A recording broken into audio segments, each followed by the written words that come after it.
16 सितंबर के बाद से मुझे नींद नहीं आ रही थी। परमात्मा की शक्ति मुझे नींद से उठा उठा के कहती थी कि भाई ये क्या कर रहे हो, तुम सो रहे हो, देश जल रहा है, तुम सो रहे हो। मैं हार्ट का पेशेंट हूँ, वाल्व मेरा एक पूरी तरह से खराब है। मैं 2 दिन की दवाएं लेके गया था क्योंकि मुझे मालूम है कि पुलिस के इंतजाम में इसमें उसमें देर लगी। मुझे तो बड़ा ताज्जुब है कि चीफ जस्टिस ने मुझे छोड़ दिया। लेकिन जब हमारे सनातन धर्म से रिलेटेड कोई मामला आता है या कोई भी मुद्दा हो छोटा मोटा, तो उसके ऊपर वो जरूर ऐसा कोई ना कोई ऑर्डर पास करते चली आ रही है ये सुप्रीम कोर्ट, जिससे कि मैं बहुत दुखी हूं कि ऐसा इन्हें नहीं करना चाहिए। ऐसा नहीं है कि मैं नशे में था या मैंने कोई गोलियां खा रखी थी और मैं कुछ करके आया, ऐसा कुछ भी नहीं है।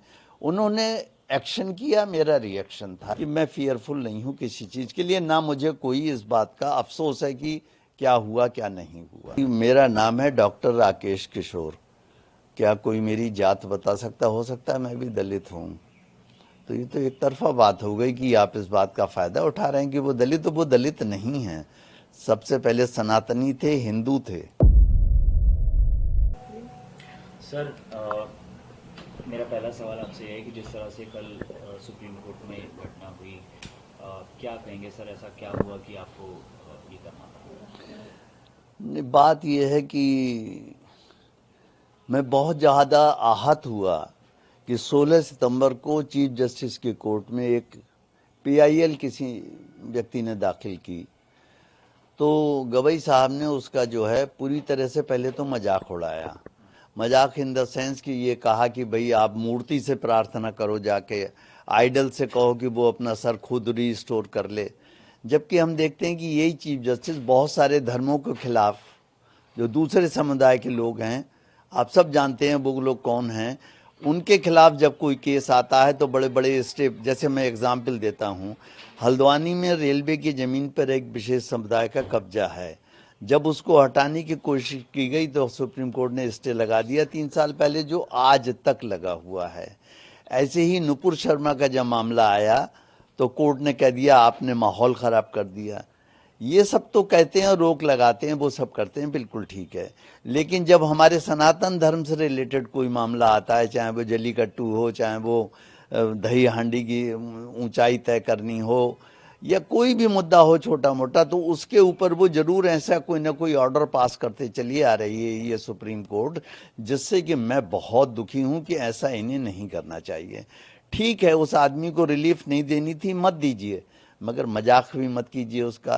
फिर उससे कहा कि आप जाके मंदिर की उसी मूर्ति के सामने मेडिटेट करें। हम कोई ऑर्डर, अन्याय, ये इनजस्टिस ये किया कि उसके रिट पिटीशन को खारिज भी कर दिया। तो इन चीजों से लेकर मैं बहुत आहत था। वैसे मैं हिंसा के बहुत ज्यादा खिलाफ हूं, मगर ये आप लोग ये भी देखिए कि एक अहिंसक आदमी, सीधा सच्चा आदमी, जिसके ऊपर कोई केस आज तक नहीं है, किसी ग्रुप को नहीं बिलोंग करता है, उसको क्यों ये सब करना पड़ा। ये जरूर सोचने वाली बात है, पूरे देश को ये चिंतन करने वाली बात है कि ऐसा क्या हो गया आखिर। मैं भी कम पढ़ा लिखा नहीं हूं, मैंने भी एमएससी पीएचडी एलएलबी, मैं भी गोल्ड मेडलिस्ट हूं। ऐसा नहीं है कि मैं नशे में था या मैंने कोई गोलियां खा रखी थी और मैं कुछ करके आया, ऐसा कुछ भी नहीं है। उन्होंने एक्शन किया, मेरा रिएक्शन था, ये जो भी था। तो आप इसके लिए जैसे लेना चाहें लीजिए। आई एम फ्री टू से दिस थिंग कि मैं फियरफुल नहीं हूं किसी चीज के लिए, ना मुझे कोई इस बात का अफसोस है कि क्या हुआ क्या नहीं हुआ। सर, एक सवाल ये है कि कल आप सुप्रीम कोर्ट जब गए तो क्या आपका कोई मैटर लगा हुआ था, या फिर आप पहले से सोच के गए थे कि हाँ मुझे? नहीं, मेरा मैटर नहीं लगा हुआ था, लेकिन ये बात है कि मैं पहले से सोच के इसलिए गया था क्योंकि 16 सितंबर के बाद से मुझे नींद नहीं आ रही थी और कोई परमात्मा की शक्ति मुझे नींद से उठा उठा के कहती थी कि भाई ये क्या कर रहे हो, तुम सो रहे हो, देश जल रहा है, तुम सो रहे हो। तो इसलिए मुझे ये करना पड़ा। कल की तैयारी मेरी थी ये कि मैं 2 दिन, मैं हार्ट का पेशेंट हूँ, वाल्व मेरा एक पूरी तरह से खराब है, जिसका अब मुझे रिप्लेसमेंट कराना है। अपोलो में मेरा पिछले 7-8 साल से इलाज चल रहा है हार्ट का। मैं 2 दिन की दवाएं लेके गया था क्योंकि मुझे मालूम है कि पुलिस के इंतजाम में इसमें उसमें देर लगी। और मैं ये भी सोच, मुझे तो बड़ा ताज्जुब है कि चीफ जस्टिस ने मुझे छोड़ दिया। मैं इसे उनका उपकार मानूं, एहसान मानूं कि क्या मानूं, ये मैं नहीं समझ पा रहा हूँ। छोड़ दिया, उनकी मर्जी है। तो कल आप जब कोर्ट रूम में गए, सीजीआई कोर्ट रूम में, तो उसके बाद क्या घटनाक्रम हुई, आपने क्या? कोई घटनाक्रम कुछ भी नहीं हुआ, उस समय जाने दीजिए। केवल इतना हुआ कि वहां पर मुझे डीसीपी और एसीपी के ऑफिस में 3-4 घंटे पूछताछ होती रही। मैं नहीं जानता कौन कौन ऑफिसर थे, लेकिन उनका बहुत बहुत धन्यवाद है कि उन्होंने एक बार चाय और बिस्किट भी मुझे खिलाए और एक बार लंच भी कराया, पानी को पूछते रहे। ये सब मैं उनका उपकार मानता हूँ। लेकिन सर एक सवाल ये है कि लोकतंत्र का एक स्तंभ होता है जुडिशरी, और जुडिशरी का सबसे ऊंचा पद सीजीआई। तो आपको लगता नहीं कि सीजीआई के ऊपर इस तरह से करना? नहीं, क्या करना क्या न करना वो जाने दीजिए, मैं उसमें नहीं पड़ता। मगर सीजेआई को भी ये सोचना चाहिए कि इतने ऊंचे संवैधानिक पद पर जब वो बैठे हुए हैं, पूरी कोर्ट में हर वकील, काबिल से काबिल वकील उन्हें मी लॉर्ड कह रहा है, तो उन्हें मी लॉर्ड के माने समझने चाहिए। मी लॉर्ड का क्या मतलब, वो उसकी गरिमा रखनी चाहिए। भाई ये है, किसी को आप भीख नहीं दे सकते तो उसका बर्तन तो मत तोड़ दीजिए, उसको इतना जलील तो मत कर दीजिए कि भगवान के सामने मेडिटेट करो। फिर इतना ही कह दिया तुमने, कुछ नहीं। आगे तुम मॉरिशस जैसे देश, दूसरे देश में बोल रहे हो जाके कि देश बुलडोजर से नहीं चलेगा। अरे मैं क्वेश्चन है मेरा सीजेआई से भी और जितने मेरा विरोध कर रहे हैं कि मुझे बताइए कि जिन लोग, मैं बरेली का पैदा हुआ हूँ, बरेली कॉलेज से मैंने बीएससी किया है, मैं बरेली में बड़ा पला हूँ, मेरा मकान है बरेली में, मेरे पेरेंट्स रहते थे। मुझे ये बता दो कि जिन लोगों के खिलाफ बुलडोजर चला रहे हैं, उन्होंने सरकार की संपत्तियों पे कब्जे कर रखे हैं, बड़े बड़े महल बना रखे हैं, होटल बना रखे हैं, मैरिज के लॉन बना रखे हैं, उन्होंने, उनके खिलाफ क्या योगी जी जो बुलडोजर चला रहे हैं वो कार्रवाई गलत है?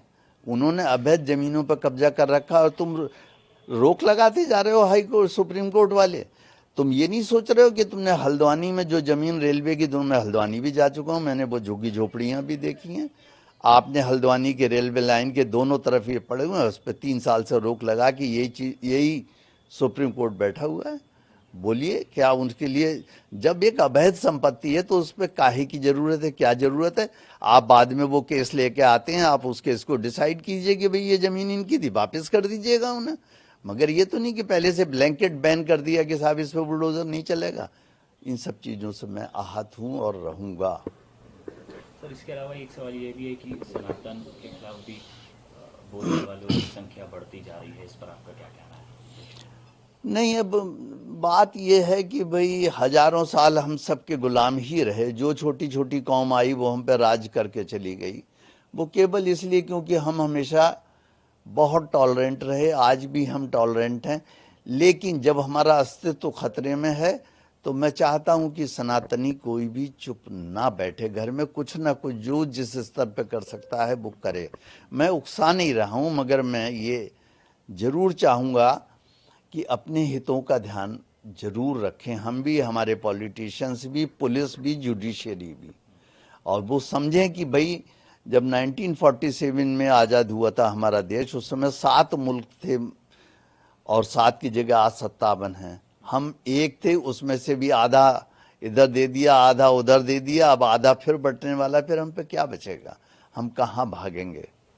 मेरा ये तर्क है उसके पीछे। एक सवाल ये सर कि पुलिस ने तो एक्शन नहीं लिया क्योंकि सुप्रीम कोर्ट की तरफ से कोई कंप्लेंट नहीं मिली, लेकिन अब बार काउंसिल जो है वो कहीं ना कहीं एक्शन ले सकता है आपके खिलाफ। नहीं, बार काउंसिल ले नहीं सकता, बार काउंसिल ने ले लिया।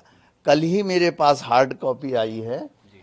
मैं आपको दिखा भी सकता हूँ, मेरे पास ही थी अभी, जरा सा उठाइएगा, उधर रखिए। हाँ, ये मैं लेटर अपना दिखा रहा हूँ। ये मिस्टर मन्नान जो है वहाँ पर, ये सेक्रेटरी हैं इसके, और ये इन्होंने जो है ये पूरा ऑर्डर निकाल दिया। अब आप इसी ऑर्डर में केवल इसकी मेरी एक बात सुन लीजिए। एडवोकेट एक्ट जिसके अंतर्गत मुझे सस्पेंड किया गया है, उसका सेक्शन 735 पढ़ लीजिए। उसमें लिखा हुआ है कि जब भी कोई कंप्लेंट आप पे आती है, अव्वल तो कोई कंप्लेंट आई नहीं, या आप सुओ मोटो ले रहे हैं एक्शन, तो उस मैटर को आप एक डिसिप्लिनरी कमेटी बना के दे दीजिए, वो हमें नोटिस देगी, हम उसका जवाब देंगे। ये इसे कहते हैं प्रिंसिपल ऑफ नेचुरल जस्टिस। अब आप देखिए क्या कमाल है, इतने बड़े जिसे आप कहते हैं बार काउंसिल, उसने इन नियमों का उल्लंघन कर दिया मेरे मामले में। उन्होंने मुझे कोई नोटिस नहीं दिया, कोई डिसिप्लिनरी कमेटी नहीं बनाई, एक ही आदमी ने ऑर्डर भेज दिया कि सस्पेंड हो गया आप, और अब आप कहीं प्रैक्टिस नहीं कर सकते। बताइए, कमाल की बात है, मेरे केस लगे हुए हैं जिनसे मैंने फीस ली हुई है, मुझे उनकी फीस रिटर्न करनी पड़ रही है। सवेरे ही एक सज्जन आए थे, अपनी फाइलें ले गए, जिन्हें मैं छोड़ के आ रहा था, आपने देखा था, और बड़ा सा बैग था, फाइलें थी, और उन्होंने कहा साहब पैसे में, जी मुझ पे आज थे नहीं पैसे। मैंने कहा मैं बाद में दे दूंगा आपको, और दूंगा मैं उन्हें, क्योंकि मैं किसी का पैसा नहीं मार सकता। तो मगर उन्हें भी सोचना चाहिए कि एकदम उन्होंने तुगलकी फरमान मेरे खिलाफ चालू जारी कर दिए कि आप सस्पेंड, ऐसे सस्पेंड होता है कोई? मैं जवाब दूंगा इसका उन्हें। सर एक सवाल ये है कि कल से हम देख रहे हैं सोशल मीडिया पर, और उसके अलावा अपोजिशन के कई सारे लीडर्स स्टेटमेंट दे रहे हैं, और उनका कहना है कि एक दलित जज के ऊपर इस तरह से ये तो बात को घुमा रहे हैं। प्रोपेगेंडा चलाया जा रहा है, आप क्या कहेंगे? हाँ, मैं ये कहूंगा कि मेरा नाम है डॉक्टर राकेश किशोर। क्या कोई मेरी जात बता सकता? हो सकता है मैं भी दलित हूँ। तो ये तो एक तरफा बात हो गई कि आप इस बात का फायदा उठा रहे हैं कि वो दलित, तो वो दलित नहीं है। सबसे पहले सनातनी थे, हिंदू थे, हिंदू दलित थे वो, और इसके बाद उन्होंने सब कुछ छोड़ के बौद्ध धर्म अपना लिया, वो भी मुझे मालूम है। और वो ये भी मालूम है कि उनके बौद्ध धर्म अपनाने के बाद अगर वो हिंदू धर्म से अपने आप को समझते हैं कि मैं बाहर निकल आया, तो अब दलित कहाँ रह गए? ये तो मानसिकता की बात है। और ये जितने दलित कह के है, ये तो आप देख रहे हैं कि लोग इसी सरकार को गिरा के और चाहते हैं कि देश पर से गुलाम हो जाए। ये उनकी राजनीति है, करते हैं, दीजिए। मेरा दलित उलित कुछ नहीं है। इसके अलावा सर एक ये भी है चीज़ें कि कुछ लोग, एक ये तबका है कि वो ये कह रहा है कि एक इंसिडेंट हुआ, उसमें पुलिस ने कोई एक्शन नहीं लिया, सुप्रीम कोर्ट ने कोई एक्शन लिया, अब आगे लोगों का मनोबल बढ़ेगा, इस तरह के इंसिडेंट बढ़ सकते हैं, आपको लगता है? नहीं, ये इंसिडेंट बढ़ सकते हैं, इसका कोई, अरे इसका क्या महत्व है? जजेस को भी अपनी सेंसिटिविटी बढ़ानी चाहिए। लाखों करोड़ों केस पड़े हुए हैं, पेंडिंग हैं, क्यों पड़े हुए हैं? मैं आपको एक छोटा सा एग्जाम्पल और देता हूं। एक मेरे फ्रेंड है, उनका कड़कड़डुमा कोर्ट में मोटर व्हीकल एक्ट का चल रहा है केस। एक्सीडेंट हो गया था, और कब? जब वो 2002 में वो लगी हुई थी, क्या कहते हैं, कोरोना काल था, और उसमें साफ उसने खुद कहा है, विक्टिम ने, कि मैं रॉन्ग साइड से मोटरसाइकिल लेके आ रहा था, हेलमेट नहीं लगाए हुए था, ड्राइविंग लाइसेंस नहीं था, और एक्सीडेंट के सीन पे कोई स्क्रैचिंग निशान नहीं है पहियों के। जब मैंने जज की पिछली बार मैं गया उनकी अदालत में, मैंने कहा हुजूर ऐसे, तो उन्होंने कहा आप क्या चाहते हैं मैं अभी केस खत्म कर दूं? कमाल है भाई, ये तो प्राइमा फेसाई चीज है कि अगर आदमी एक गलत आ रहा है, ड्राइविंग लाइसेंस नहीं है, मोटरसाइकिल चला रहा है, और गाड़ी के एक्सीडेंट भी ऐसे नहीं, उसको वो तो गिरा मोटरसाइकिल से, उसकी पैर की हड्डी टूट गई। ये तो नहीं थी कि हमारी गाड़ी का पहिया चढ़ गया और हड्डी के टूट के कुर्चा कुर्चा हो गया और जरा जरा सी चिप्स उधड़ गई उसकी, कुछ नहीं हुआ, ना मोटरसाइकिल डैमेज हुई, ना कार डैमेज हुई। अब इस पे आप केस 4 साल से चल रहा है, और वो जिसके खिलाफ चल रहा है वो बहुत बड़े हॉस्पिटल में बेचारे डॉक्टर हैं, वो हर डेट पे हाथ जोड़ कर खड़े हुए हैं वहां पे।